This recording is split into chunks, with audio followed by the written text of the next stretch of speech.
Hi guys, Arthur here from Homeowner DIY. Guys, this is your quick tip of the week. When it comes to old piping, sometimes you're going to have to tin the end to get the solder to stick to your old piping and your new fitting. So this is a piece of steel piping from a hot water heating system. I believe this place was from the 70s. I've never actually come across steel piping like this. This would be the first time. The way that I figured out it was steel is I took a grinder and then I just touched this because I saw the silver here and there were sparks, which was telling me it was steel. But what can happen is, especially on the cold side for even copper pipes, you're going to get a tarnish, green or black staining in it. It can get tough to get new solder to stick to old material.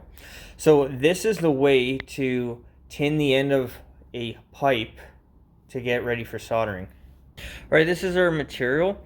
So I have typical sandcloth. This is tinning flux. It says it right here, tinning flux. This is a little bit different from regular flux. Silver solder because this is steel. So for copper you can use Aquasol, which is lead-free solder. And then some dry paper towel to wipe the blotch off the end of the pipe, so our fitting will slide over. Alright, the first thing that we're going to do is we're going to clean off the end of the pipe just like any other solder joint with our sandcloth.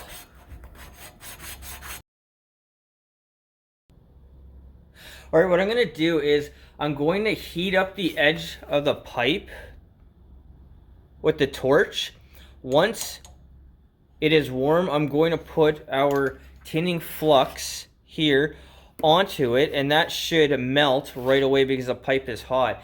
If you put on the tinning flux when the pipe is cold, it's not going to flow the way you want it to.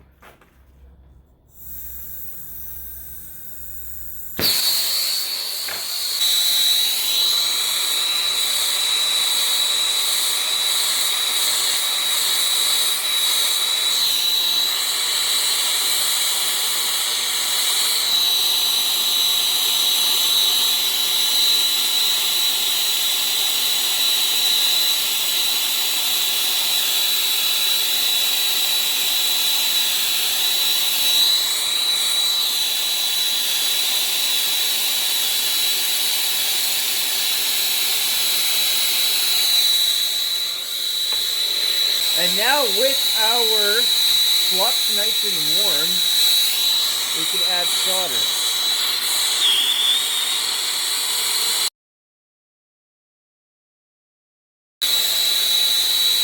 And now with a big glob like this, we're going to have to wipe this off, otherwise our fitting's not going to go on.